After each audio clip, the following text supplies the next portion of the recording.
Hello friends, आज की video में हम देख रहे हैं भारत में नगरीकरण के कारक, यानी कि जैसे कि आपको पता है कि आजकल हमारे देश में नगरीकरण बहुत अधिक होने लगा है। नगरीकरण यानी कि गांव से नगरों की ओर पलायन करना। और गांव से नगरों की ओर क्यों पलायन कर रहे हैं लोग? बेरोजगारी गांव में अधिक बढ़ने लगी है,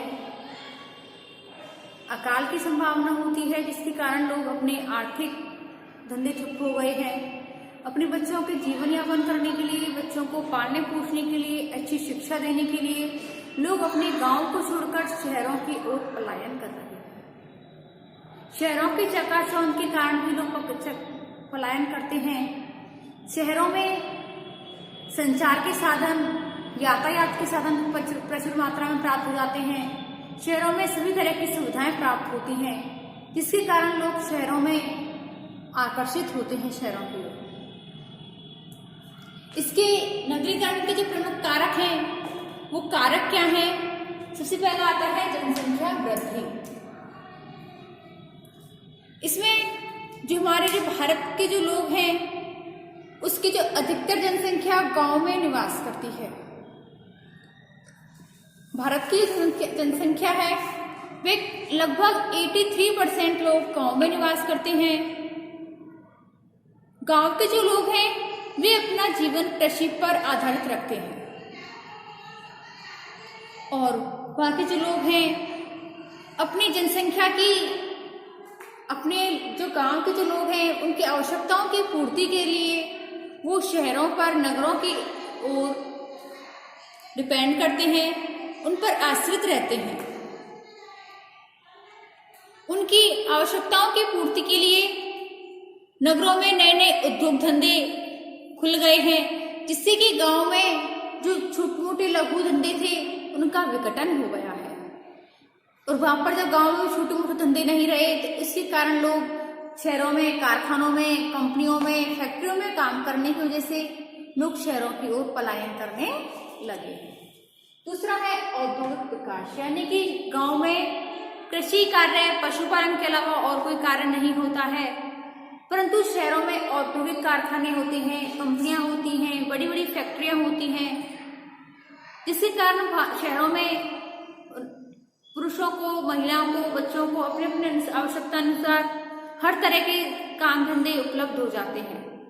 वहां पर औद्योगिक विकास हो गया है, कारखानों का विकास हो गया है, जिसके कारण लोगों को आजीविका उपार्जन करने के लिए काम धंधा आसानी से मिल जाता है। इसीलिए लोग शहरों की ओर अधिक पलायन करते हैं। व्यापार और वाणिज्य में वृद्धि, शहरों में व्यापार और वाणिज्य में भी अधिक वृद्धि होती है, क्योंकि वहां पर संचार के साधन होते हैं। इंटरनेट, ई मित्र की सहायता से एक शहर से दूसरे शहरों में, देश के विदेशों में भी व्यापार का कार्य होता है। यातायात के साधन अधिक होने के कारण सड़कें एक दूसरे से जुड़ी रहती हैं, जिससे कि आवागमन में भी सुविधा रहती है। यातायात के साधनों के कारण एक शहर से दूसरे शहरों में कोई भी सामान की आपूर्ति की, आवश्यकताओं की पूर्ति की जाती है, जिसके कारण कि शहरों में पलायन हो रहा है। यातायात तथा संचार के विकसित साधन, शहरों में यातायात के साधन और संचार के साधन बहुत अधिक होते हैं। एक सड़क से दूसरी सड़क आपस में जुड़ी हुई होती है, जिसके कारण कि कोई भी साधन आसानी से एक शहर से दूसरे शहर, गांव से शहरों की ओर भी अधिक मात्रा में पाए जाते हैं। गांव को शहरों से जोड़ा गया है, जिसके कारण लोग गांव से शहरों की ओर पलायन कर रहे हैं। कोई भी अपनी सामग्री बेचनी हो, किसी भी चीज में अनाज हो, फल सब्जियां हो, वो आसानी से शहरों में जाकर बेच सकते हैं। नगरीय आकर्षण के कारण नगरों में आकर्षण के केंद्र में लोग, शहरों में देश विदेश के लोग आपस में घूमने आते हैं। शहर आकर्षण का केंद्र बन गए हैं। जो गांव और कस्बों को नगर जो है अपनी ओर खींचते हैं। वहां पर नागरिक सुविधाएं, आर्थिक सुविधाएं, शैक्षणिक सुविधाएं, धार्मिक सुविधाएं, इस प्रकार की सुविधाएं हैं, मनोरंजन के साधन है। तो ये लोग नगरीय जो साधन है, मनोरंजन के साधन, ये गांव के लोगों को शहरों में एक खींचते हैं। इसके कारण लोग शहरों की ओर आकर्षित हो जाते हैं। प्रोत्साहन कारक, नगरीकरण में वृद्धि से संबंधित अनेक दशाओं में वहां के जो लोग होते हैं अपना क्षेत्र छोड़ने के लिए, अपनी छाप छोड़ने के लिए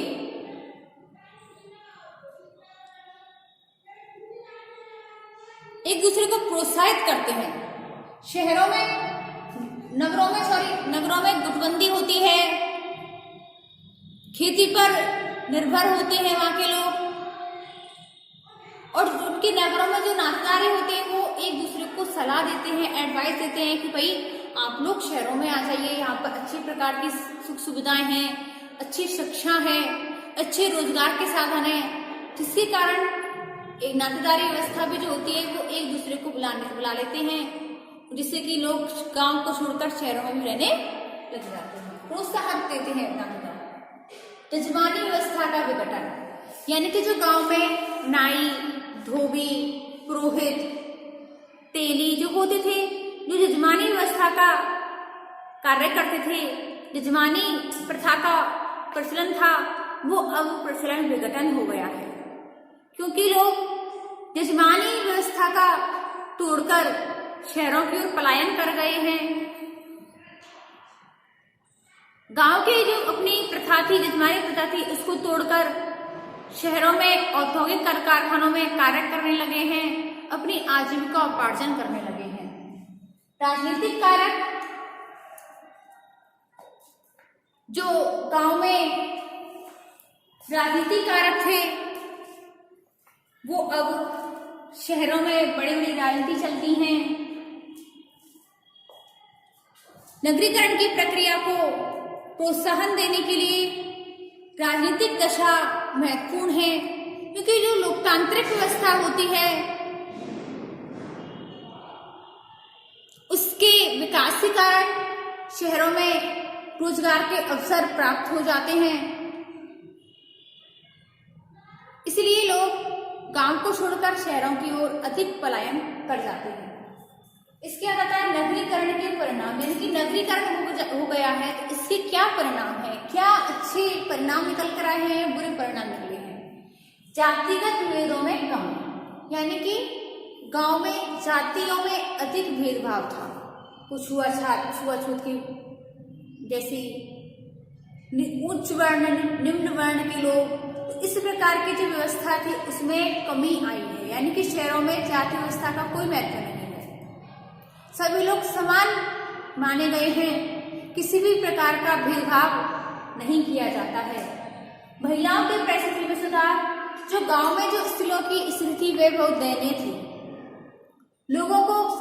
स्त्रियों को केवल घर के कार्यों में ही माना जाता था, केवल बच्चों का पालन पोषण करना, घर के कार्य करना ही स्त्रियों का परम कर्तव्य था, पति की सेवा करना परम कर्तव्य था। परंतु अब स्त्रियों की परिस्थिति में सुधार आया है, स्त्रियों को पुरुषों के समान समझा जाता है। अब स्त्रियों को स्वतंत्रता प्राप्त हुई है, पर्दा प्रथा समाप्त हुई है, घर से बाहर जाकर के वो अपने कार्य करती हैं, जिम्मेदारियां संभालती हैं, घर को भी संभालती हैं, बच्चों को भी संभालती हैं। तो इस प्रकार से स्त्रियों की स्थिति में बहुत सुधार आया है।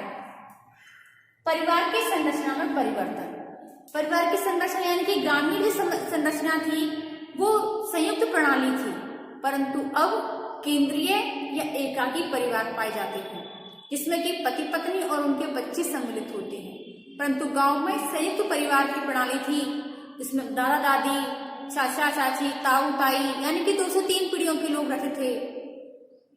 तो इस प्रकार के जो परिवार में परिवर्तन पाया गया है नगरीकरण के कारण।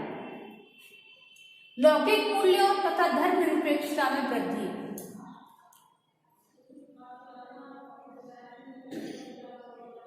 नगरीकरण के कारण लौकिक मूल्यों में और धर्मनिरपेक्षता में, धार्मिक कार्यों में बहुत अधिक वृद्धि आई है। आर्थिक विकास, गांव में केवल कृषि कार्यों पर ही लोग आधारित रहते थे, पशुपालन पर लोग आधारित रहते थे, परंतु शहरों में कई लघु कुटीर उद्योग धंधे पाए जाते हैं, कई प्रकार की कंपनियां हैं, औद्योगिक धंधे हैं, कल कारखाने हैं, जिसमें कि लोग भलीभांति कार्य करके उनका आर्थिक विकास हो सका है। सामाजिक जागरूकता में वृद्धि। समाज को जागरूक बनाने के लिए भी समाज की जागरूकता में वृद्धि आई है। लोग एक दूसरे के काम आने लगे हैं, जातिगत भेद खत्म हुआ है, वेशभूषा, खान पान, रहन सहन, हर चीज में तौर तरीकों में भी बदलाव आया है। ग्रामीण जीवन में परिवर्तन, जो ग्रामीण जो लोग थे उनका रहन सहन था, बोलचाल थी, वेशभूषा थी, खान पान था, वो अब शहरों की जीवन शैली को अपनाने लगे हैं, शहरों की चकाचौंध को अपनाने लगे हैं। शहरी जीवन शैली में भाषा, वेशभूषा, खान पान सब तरीके से अपने आप को बदल लिया है ग्रामीण लोगों ने। तो इसके बाद आते हैं नगरीकरण की समस्या, यानी कि नगरीकरण करने के बाद लोगों को किन किन समस्याओं का सामना करना पड़ता है।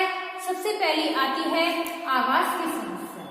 जैसे कि गांव में लोगों को अधिक मात्रा में जमीन प्राप्त हो जाती है, परंतु शहरों में आवास की कमी होती है, यानी कि वहां की जनसंख्या तो अधिक होती है परंतु क्षेत्रफल कम होता है, और इस दृष्टि के कारण वहां पर लोगों को एक ही फ्लैट में कई सारे फ्लैट बनाने पड़ते हैं, उनको छोटे छोटे रूम मिलते हैं, यानी कि रहने की समस्या, यानी कि आवास की कमी बहुत अधिक होती है।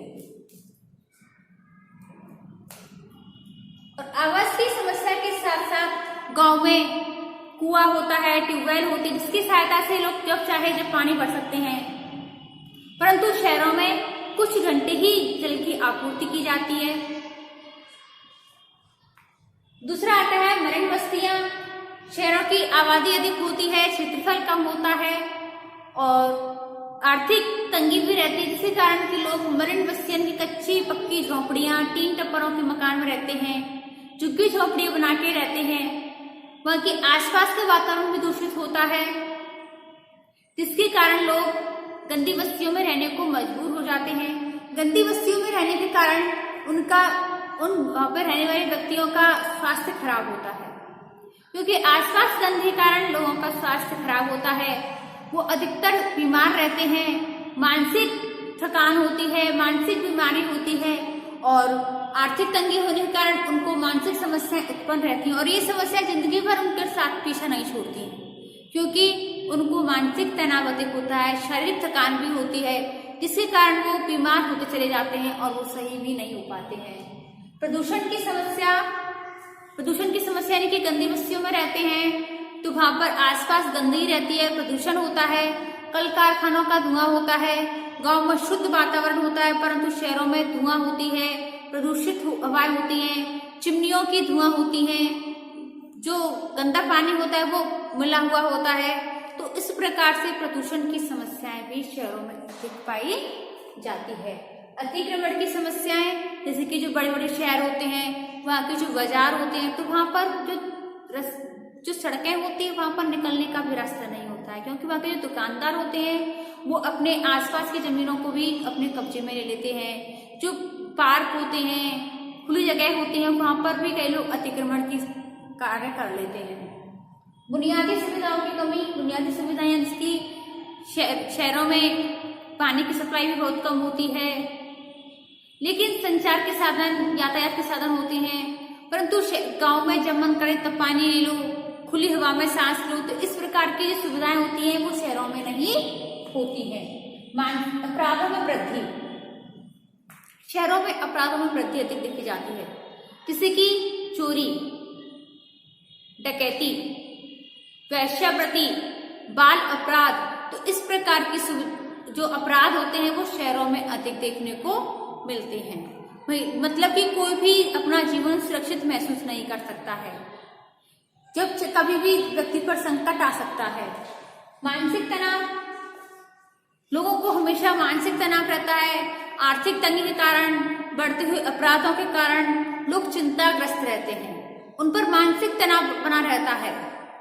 व्यवसाय और स्वस्थ मनोरंजन, गांव में जैसे कि आपने देखा होगा, लोग हंसी मजाक करके एक दूसरे से बातचीत करके मनोरंजन कर लेते थे, परंतु अब शहरों में आजकल मनोरंजन का कार्य टीवी, सिनेमा, क्लब इन सब ने ले लिया है, जिसके कारण लोग मनोरंजन तो कर लेते हैं परंतु वो थकान मिटती नहीं है, जो कि गांव में एक दूसरे से हंसी मजाक करके बातचीत करके वो थकान समाप्त हो जाती थी।